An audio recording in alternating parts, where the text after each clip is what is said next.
Hello, this is the beginning of Unit 9, Application of Thermodynamics.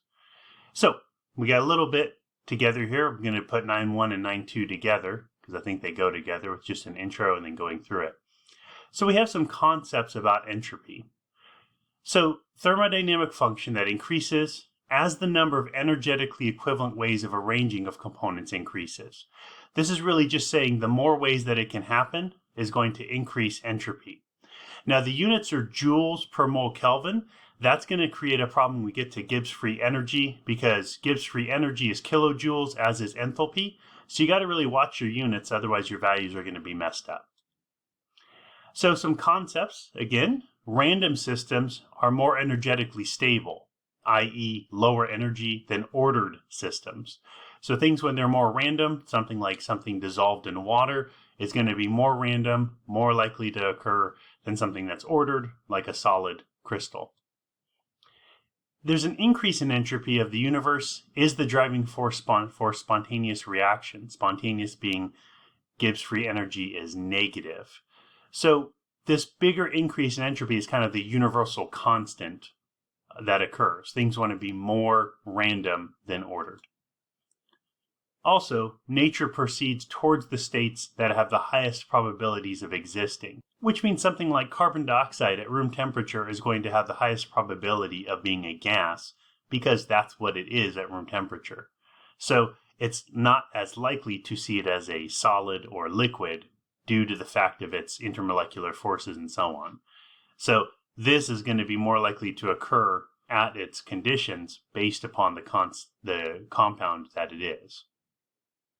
So when we think of positional entropy, the idea is that entropy is particular state number of microstates in which the arrangement can be achieved. For example, a solid is going to be the most ordered or least random due to the fact that there's really only going to be one way that these particles can be arranged, alternating ions, or actually I guess this could be a metal, so they'd all be the same area. Liquids though, you can have these kind of in a random state, so you're going to have more randomness.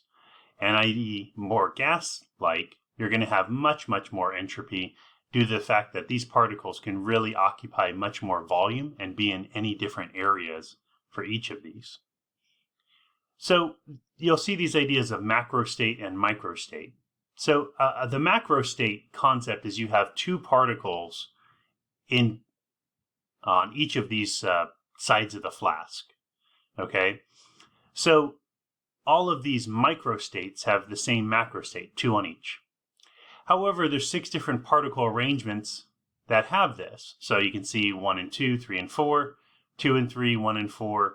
So even though these are all the same particles, like let's call it, helium, and you got 2 helium over here and 2 helium over here, the fact that these are different particles, they are different, not different in their chemical or physical properties, but they're different actual molecules, or I guess in this case atoms, they can have more different states than they could if they were there. So the idea is that these have 6 different microstates, which is what we're talking about when we think of unique particles. The overall big picture is the same. So this big picture macrostate has these microstates, so the entropy is quite high compared to if there was just one of these combinations. Now, changes in entropy, same as change in temperature, change in enthalpy, change in Gibbs free energy, all the same idea. Final minus initial. And entropy change is favorable when there's more random system, i.e. delta S is positive. There's an increase in randomness, an increase in entropy. Now, some changes that increase entropy, reaction whose products are in a more random state. So if you started off with some solids and liquids, and you get more aqueous and gases, those are going to be an increase in entropy. And something that's aqueous would be related to something that's solid, in the sense that because solid, think of arranged ionic solid in a crystal lattice. Aqueous, those ions are freely moving around, going to be more dissolved, so therefore going to be more random. Solids, most amount of order or least entropy, then liquids, then gases. So you got to look at the types of products and the states of matter. Or you can have reactions have larger number of product molecules than reactant molecules. So let's say, for example, combustion, for example, is a great one. You generally have X amount of your hydrocarbon, you got some oxygen, but I think, well, in most cases, you have a lot of carbon dioxide and water particles. And so if you've gone from 6 particles on the reactant and 10 on the right, you're going to have an increase in entropy because you have an increase in particles. Increase in temperature, something that's exothermic. As we increase the temperature of a system, you have a larger spread of distribution of types of particles and their kinetic energy. Of course, if we increase the kinetic energy, they're going to be more likely to be found in different places in the system. So therefore, higher temperatures are going to effectively have higher entropy. And that kind of makes sense when you think of even at a temperature, like the boiling point of water, at 100 degrees Celsius, you have liquid molecules and gaseous molecules at the same temperature. However, the gas is going to have more entropy than the liquid, even though they're at the same temperature. So keeping in mind higher temperatures, more entropy, which is kind of when we relate solid liquids and gases. Also, reactions that have solids dissociating into ions, which makes sense. Crystal lattice, ions freely floating in water, is going to have a big entropy change, which is some reason of why we would have solids dissolve like we did in the hand warmer lab, but they were endothermic. And that was because their enthalpy was highly positive. However, their Gibbs free energy was enough because the entropy really increased going from a solid to an aqueous form. Another version is situations that have an increase in volume because it spreads the molecules more apart. Now remember, an increase in volume would be a decrease in pressure. So sometimes it might be worded in that way. The idea is that they're more spread out. So if the molecules are more spread out, then they're able to have a number of microstates. So there will be an increase in entropy without changing anything else, aside from the molecules being more spread out.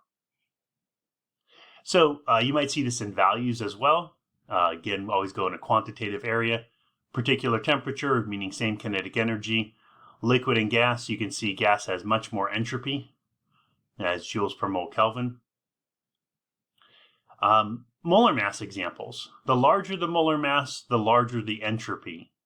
So you can see these in the values of our noble gases. And of course, those dramatic changes get less and less as we go down. It's a little complicated. It's really that the available energy states are more closely spaced, allowing for dispersal of energy through those states. So we have the difference as we go along. Again, this explanation is going to be not something you're going to need to know entirely. You want to know the larger molar mass, the larger the entropy. Due to the fact you have, again, more electrons, more things spread out, more different properties, if everything else was the same. Molecular complexity. I guess this is more of what I was trying to think of when I thought of molar mass. Larger, more complex molecules generally have larger entropy. Doesn't necessarily mean molar mass, right? For example, we got argon and nitrogen monoxide, lighter molar mass, bigger entropy, both gases, so that makes sense that they have similar entropies. But, the distribution of electrons is going to be contained within the atom. However, nitrogen monoxide, it's going to go across probably a double bond, if I had to think off the cuff for what that would be. And so the electrons would be moving back and forth, and you'd have a bigger distribution of particles. More energy states available, more dispersal of energy through those states. So again, when we look at these different things, gases, we probably just have the triple bond there, but now we have multiple bonds, electrons moving around, multiple states. So we again have, even though similar molar masses, those happening because of the fact of those distribution of electrons. So another good example, this one makes, I think, the most sense. Dissolved solids, more spread out than a compound put together. You can see potassium chlorate, I want to say perchlorate, not remembering ClO3, as a solid, more order, aqueous solution, less order, more randomness, so it's going to have a higher entropy. Now, the second law of thermodynamics has the total entropy change of the universe must be positive for something to be spontaneous. So if something's reversible, the delta S is going to be 0 because they're going to cancel out. Irreversible, then it's going to have a delta S be positive. So again, when we think of this, because we have the system that you are usually looking at and the surroundings, if the entropy of the system goes down, meaning negative, then the entropy of the surroundings must be increased by a larger amount in order for this to be a positive value. When this is negative, the delta S surroundings must be positive and larger for it to be a spontaneous process, because we need the delta S to be positive. The idea is that these things occurring need to have an overall net to where there's an increase in entropy in the universe. And again, universe is big, but what we're talking about is that kind of local area in which we have the systems and the surroundings. Now, I know entropy is new, but relating it to heat energy, keep in mind that with heat, the surroundings in the system are equal but opposite. This is not the same with entropy. Entropy, the surroundings has to be higher than the system itself in order for this to actually occur. Sometimes, again, it's easier to measure the surroundings than the system. Depends upon the lab experiment we got going on. Now, relating entropy to heat energy, constant pressure, constant temperature, we have this relationship that the surroundings is equal to the change in enthalpy of the system, or the opposite, divided by the temperature. So that's how we can relate these two things together. Now, what we'll do quite a bit, or you'll often see, is standard entropy change. This looks a lot like delta H, same concept, same mathematical ideas. You use standard enthalpy of formation. Now remember, delta H for an element was 0, but that doesn't make sense. Entropy, always positive, can't be 0, okay?